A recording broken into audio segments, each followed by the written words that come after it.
Hi, my name is Sabrina Minx. Thanks so much for having me this evening. I'm going to share a few of my poems with you, and I'm really looking forward to hearing the contributions of everyone else here tonight. I'll go ahead and get started. This first piece is it's written to actually read as three separate pieces. So it kind of breaks up into two separate columns where you can read those two up and down as two separate poems, or you can read all the way through as one autonomous poem. I'm going to read it kind of straight through for the purposes of this reading. I think I have this one posted on my Instagram if you did want to see it broken up, but I'll go ahead and get started. I remember you, milk thistle in your lap. I split myself open to rest on slow mornings, sap dripping from me onto your morning pancakes. When the night drapes to cover the day, when you concede, that is when I prefer to write with my body.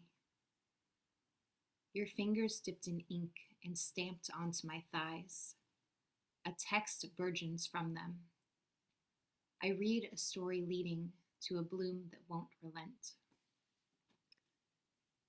This next piece is called The High Tide. When I think about my mother, I think about her hands. They were tailored, filed, and sequestered to the wet line where the high tide met the sand. Hands outstretched and grasping at the farthest reaches they could bear to gain of the earth's hide. When my mother and I walked by the sea, we were both tethered to her mood. Our necks sloped down towards the sand crabs as they burrowed to the channels of their lives. The breath of each wave heaved like a relapse or a fresh start, a discovery. And we stepped on past the people, unnoticed by their eyes. The sand decorated with their dotted parties as they walked with cotton candy spun from the pier and shackled to the clouds.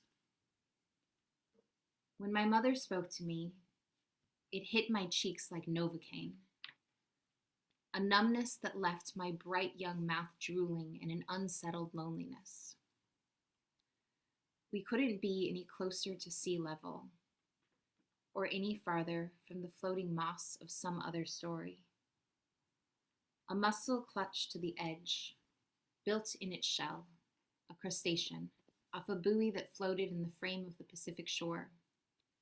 Years later, I think about salinity and mouthfeel when I sip on a nice wine. I think about an ocean in my mouth. Can an ocean be a flood? Years later, I think, can an ocean be a flood? And when the tide is high, I think about my mother. This is Edna, by the way. She likes poetry a lot, it seems, actually, tonight. This next piece is called Pandemic Hydration. Get over here, lady. Pandemic Hydration.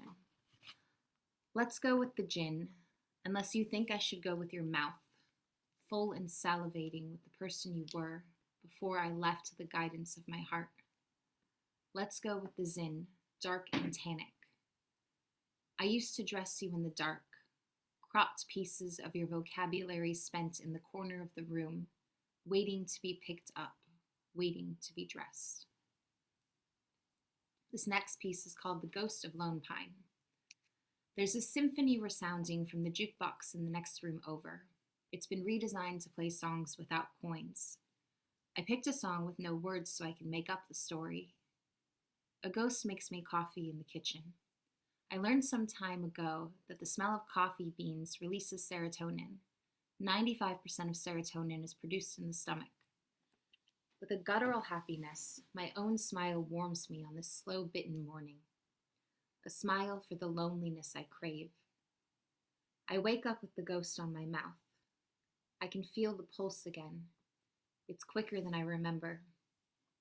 The sun rises, disintering up from the grave of light and ascending steadily up each tree branch, an illuminating climb above the winter landscape, until it hangs high and settles to the right of the pine. A forest darted farther than my scope of vision. Last night's fruits are spilled across the deck like shrapnel. A squirrel with cataracts frenzies from an orange slice to a strawberry. It is winter, but everything is always in season in California. I tell myself to be slow. I want to be patient. This next one is called Sugartown. It's always the algorithm that puzzles me the most about Sugartown. Memories of the place. A. The keys, the one to your truck slightly worn down, held off your belt loop and loosely jingled against your body. A body I remember with an unfolding grace. B. Your hands, how they grabbed at me with a need. Clocked into the spots once reserved for your limbs and fingerprints. A place you planted seeds in, the spaces between my ribs. I watched as you poured the water, fertilizer, and sunshine into the crevices and curves of me. I watched as you expanded me out, a garden you grew of me. C. My legs, fresh from our bed, warm and wrapped around your lap at the dining room table, all while you read the paper and drank your coffee, me in your lap on our Sunday morning. I can still taste the grand gestures set like lilacs on my tongue, gestures that catch the light skimming off of the water in an effortless ripple of reminders. They taste so fresh, gestures full of reciprocity, baked and then wrapped in wax paper and fed to me. And then the algorithm kicks in and it ends, eventually circling me back to the front gates of Sugartown. Next piece is The Salton Sea. The desert leans into her voice as it barrels through the muted landscape into the ether. Her tongue piles against the reaches of days remembered flat against the expired film I took. Her tongue pressing its thick tip against overbitten teeth. A crowded mouth framed with soft lips cues knowingly as if to say, memory is tricky here in this place, didn't you know? A man in all white exists as a mass, pushing through the shafted hallways of sand between the Joshua trees that frame the walls.